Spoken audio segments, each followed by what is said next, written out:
अगर शनि पीड़ित है या शनि पीड़ित भाव में बैठा हुआ है, डिग्रियां कम हैं। हालांकि लोग डरते हैं और कह लीजिए कि जो अभी आपने एक शब्द कहा कि अंधविश्वास या व्यापार, कहीं ना कहीं उन्हें ये कहा जाता है कि जी आपका शनि आपका सहयोग नहीं दे रहा है, शनि भारी है। क्या उपाय है ऐसी तकलीफों का? 2 महीने के वक्री अवस्था में वह विनाश करके जाएंगे जितना कि वो 2.5 वर्ष में बनाए नहीं। यही एक कारण कि शनि राहु के नाम पर ही बड़ा डर और भ्रम फैलाया जाता है।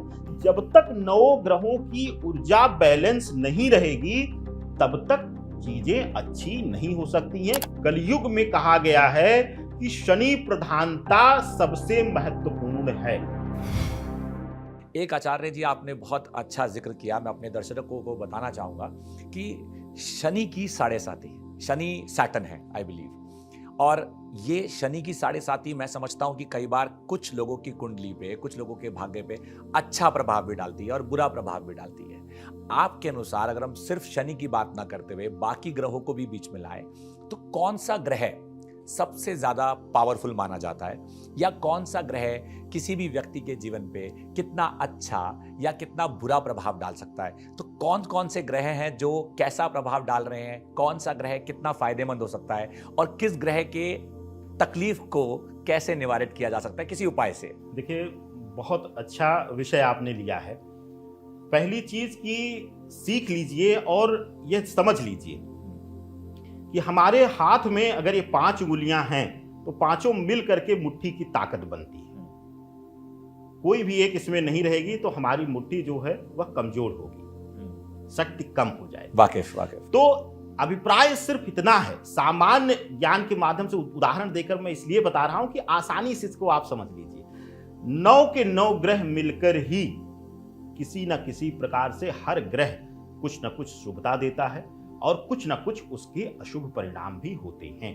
कहते हैं ना कि सामान्य जीवन में हर सिक्के के 2 पहलू होते हैं, तो हर ग्रह के भी 2 पहलू हैं। किसी की भी ऊर्जा हमारे जीवन में हम व्यक्तिगत रूप से देख लें कि कई जगहों पर हमारा जो अहम है वह सकारात्मक भी फल देता है और कई जगहों पर वह नकारात्मक। तो हर ग्रह का एक सकारात्मक पहलू है और एक नकारात्मक ऊर्जा है। ये गेम सारा एक काइनेटिक एनर्जी का है। एक जो कह लीजिए कि सौर मंडल में ऊर्जा का या संचालन, हमारे कुंडली में सब कुछ काइनेटिक एनर्जी का खेल है। वक्री चाल आपने सुना होगा अक्सर, मैं उदाहरण देकर मैं इसलिए बताना चाहता हूं कि आप लोगों को आसान हो जाएगा और आपके भी मन में भ्रम नहीं रहेगा। आपने सुना होगा शनि वक्री हो गए, लेकिन विज्ञान तो कहता है कि वो अपनी धुरी पर चल रहा है प्लेनेट, लेकिन कैसे वक्री होता है? Kinetic energy.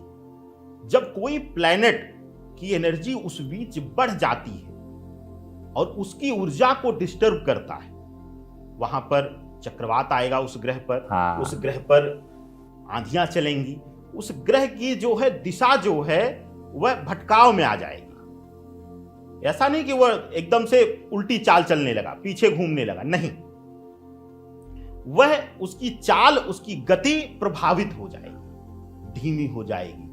तो ऐसे में कहा जाएगा कि जो उसकी ऊर्जा है ग्रह की, वह ही सारा खेल करती है। उसकी जो काइनेटिक एनर्जी है हमारे वातावरण में, हमारे आसपास, तो वही पूरा खेल करती है। तो 9 के 9 ग्रह और उनकी ऊर्जा मिलकर ही, जैसे पंच तत्व से हमारा शरीर बनता है, कह लीजिए कि एक भी तत्व अगर निकल जाए या हट जाए ब्रह्मांड से तो शायद प्रलय आ जाएगा।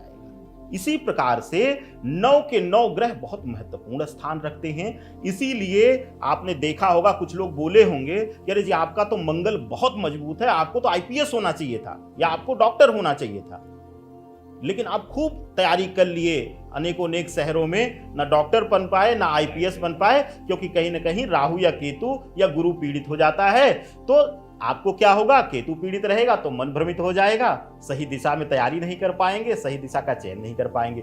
गुरु पीड़ित हो गया तो आपका अध्ययन में मन ही नहीं लगेगा, आप किताब खोलकर दिनों रात बैठे रहेंगे, मन कहीं और रहेगा या भटकाव आ जाएगा। तो कहने का अभिप्राय यह है कि जब तक 9 ग्रहों की ऊर्जा बैलेंस नहीं रहेगी तब तक चीजें अच्छी नहीं हो सकती हैं। किसी न किसी पहलू पर हर ग्रह अपना प्रभाव देता है।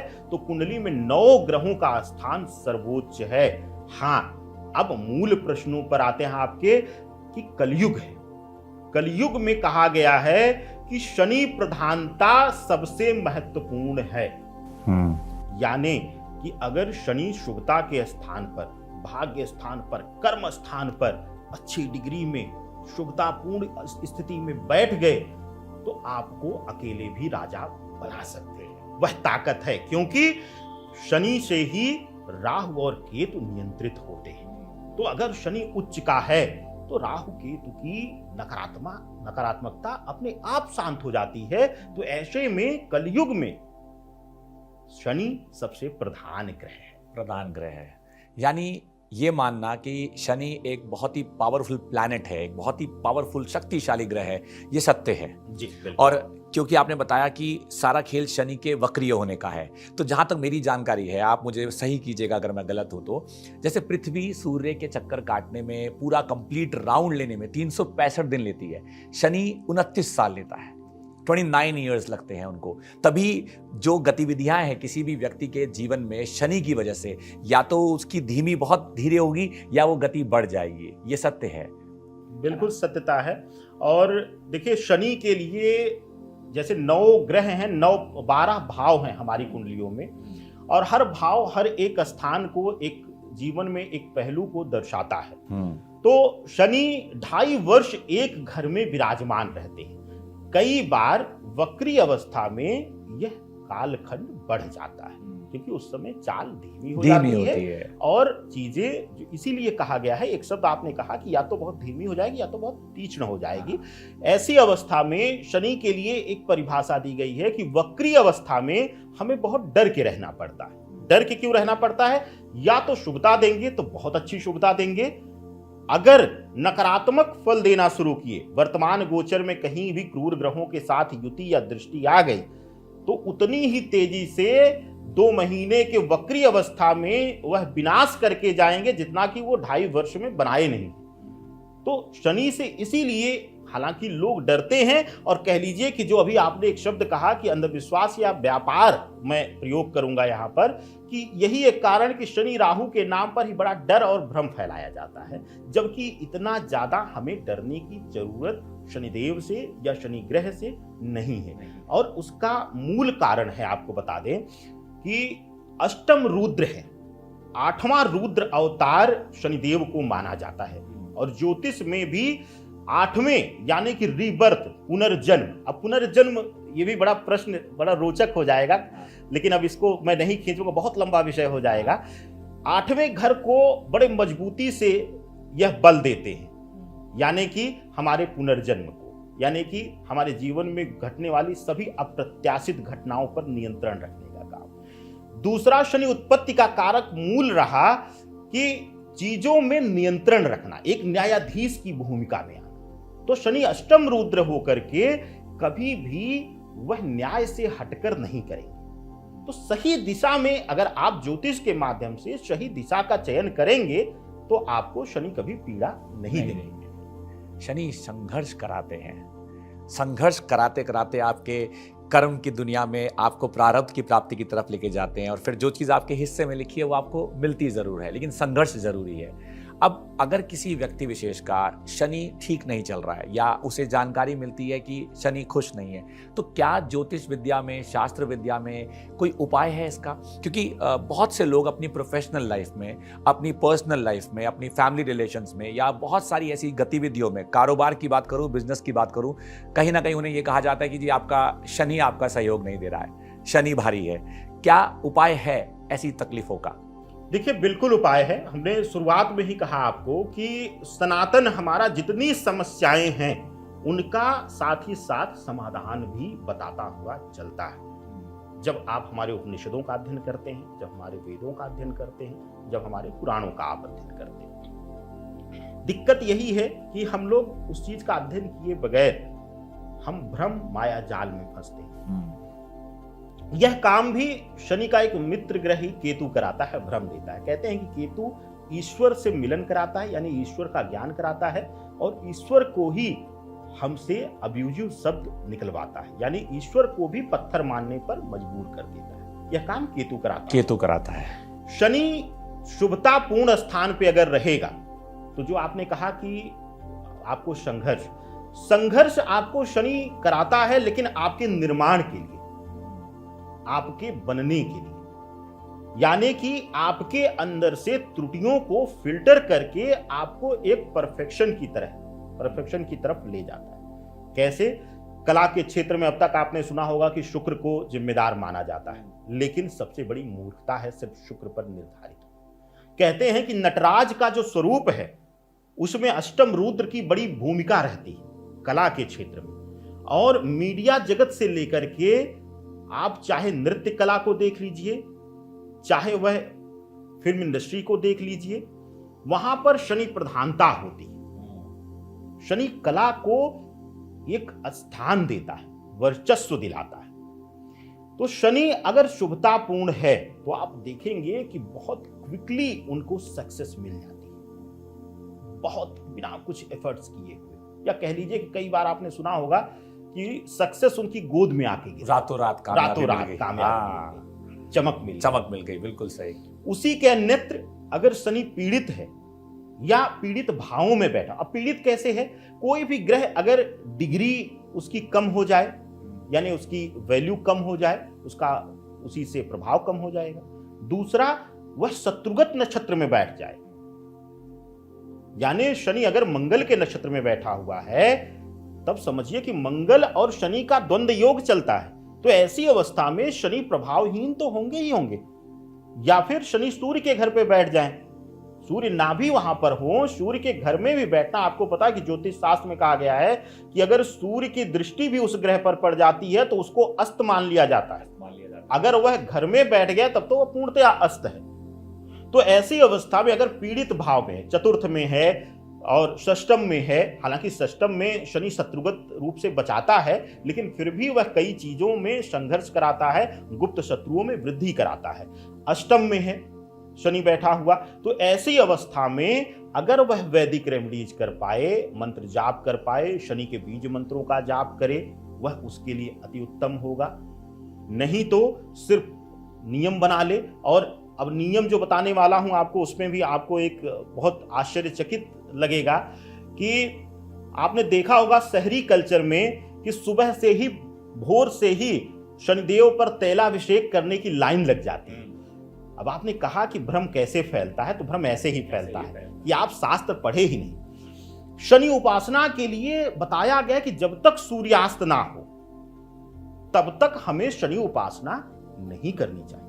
इसीलिए सूर्यास्त के बाद ही या सूर्योदय के पहले आपने सुना होगा अपने बड़े बुजुर्गों से, पुरखों से, कि वह जब पीपल के वृक्ष में जल देते थे तो वह एकदम से सूर्य लालिमा लेने से पहले ही वह जल अर्पित कर चुके होते थे। या फिर संध्या वेला में किया जाता था, दिन डूबने के बाद, जिसको हम गोधूल वेला भी कहते हैं सामान्य आम बोलचाल भाषा। तो जब आप बिना जानकारी के दोपहर में सूर्य के पूर्ण ताप में ले जाकर के, कह लीजिए हालांकि पुत्र हैं लेकिन शत्रु हैं ग्रहीय रूप में, तो जब ले जाकर के आप शत्रु को प्रसन्न करेंगे, तो अगर मेरे सामने ही मेरे शत्रु को आप प्रसन्न करेंगे तो क्या मेरे लिए आप शुभतापूर्ण आएंगे या मैं शुभतापूर्ण दृष्टि आप पर रखूंगा? नहीं। तो अगर सूर्य उपस्थिति में शनि उपासना हो रही है तो सूर्य पीड़ित होता है, पद प्रतिष्ठा में कमी आएगी, आपके ऊपर आरोप प्रत्यारोप का खेल होगा। हो सकता है कोई विपरीत लिंग का व्यक्ति आप पर आरोप कर दे या विपरीत लिंग की आप पर आरोप प्रत्यारोप का खेल खेल करके आपके पद प्रतिष्ठा पर चोट पहुंचाए। ऐसी अवस्था में यह दोनों चीजें देखना जरूरी होता है कि अगर शनि सूर्य के साथ युति में नहीं है तो आप बेहतर होगा कि अगर वैदिक उपाय बहुत नियमतः ना कर पाए, क्योंकि शहरी कल्चर में आजकल नियम और समय बड़ा महत्वपूर्ण स्थान रखता है। तो आपके पास अगर समय नहीं मिल पा रहा है तो आप एक सलाह लेकर के, या फिर आप देख लीजिए कि पीड़ित भाव में है, डिग्रियां कम है, या फिर नवम दशम भाव में भी है और डिग्रियां कम है, तो ऐसी अवस्था में भी नीलम नाम का एक रत्न आता है, बड़ा लोगों ने सुना होगा। हालांकि इसको लेकर लोग बड़ा भ्रम फैलाते हैं कि पहले देख लीजिए, टेस्ट कर लीजिए। हाँ, टेस्ट करना जरूरी होता है, क्योंकि शनि का कोई भी रत्न जो है या शनि से संबंधित कोई प्रयोग जो है वह किसी गुरु के, किसी मार्गदर्शक की उपस्थिति में ही किया जाना चाहिए। अन्यत्र वह फलित नहीं होता है। तो किसी से सलाह लेकर के या फिर स्वतः, जैसे कब मैं बता रहा हूं, तो यहाँ मेरा रोल एक गुरु भूमिका में है। तो आप आजकल तो सभी लोग, मेरे पास तो कई लोग चक्र खोल करके, गुरु जी हमारे ग्रह यहाँ पर हैं तो आप ऐसे बता रहे हैं, तो इसकी जगह सही ज्ञान लीजिए। अगर डिग्रियां कम हैं या ग्रह की प्रौढ़ावस्था है, यानी एकदम से अंतिम डिग्रियों पर वह है, तो ऐसी अवस्था में भी उसका फलित कम हो जाता है।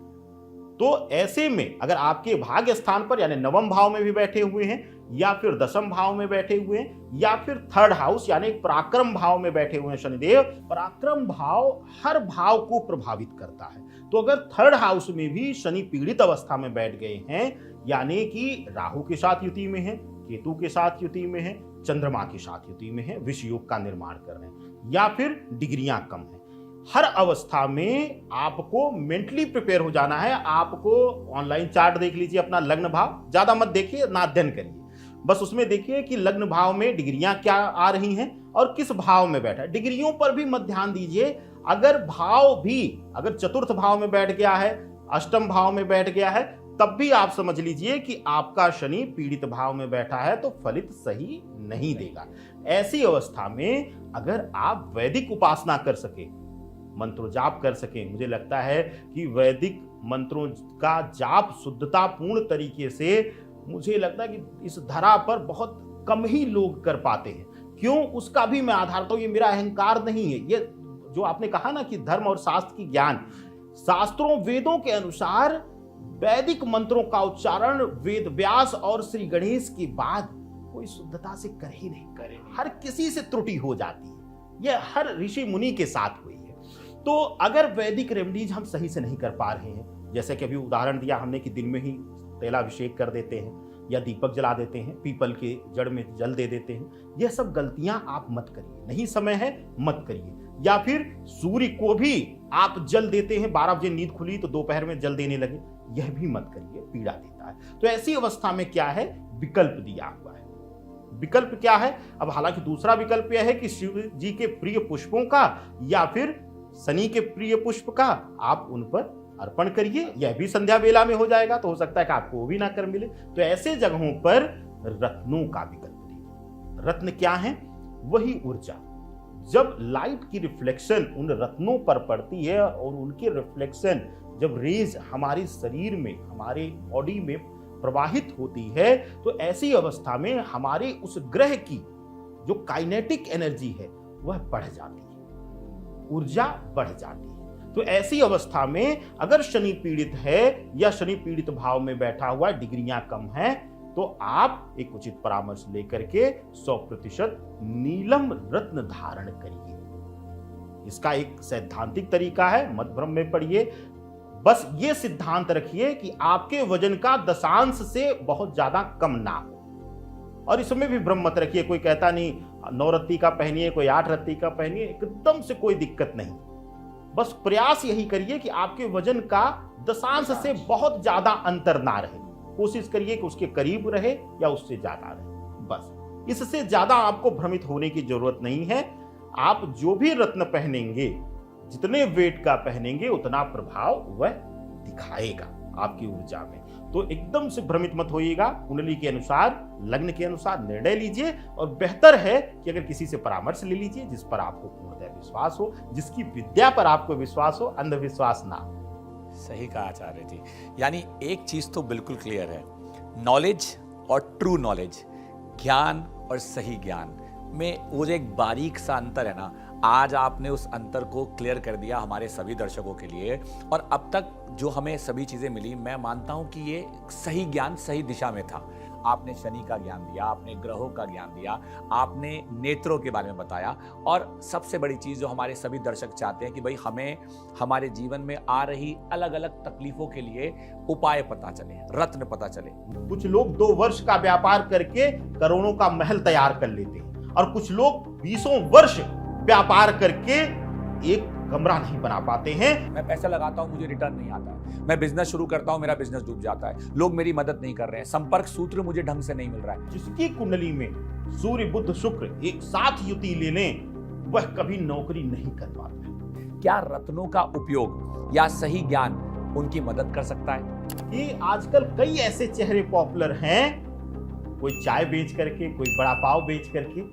तो ऐसी अवस्था में तुरंत इन तीनों ग्रहों में से जो सबसे कमजोर हो उसको बल देना शुरू कर दीजिए। तो पतन और सृजन दोनों रत्नों में छिपा हुआ है, बस उस रहस्य को जानना है। मस्तिष्क और भौतिकता की इच्छा, यानी आपका मन भी तीक्ष्ण हो, व्यापार में लगे, व्यापार की तरफ पूरा झुकाव हो और भौतिकता के सुख की अनुभूति भी आपके अंदर बढ़े। या आप जूठा दूध करके, जीभ लगा करके चाय बेचेंगे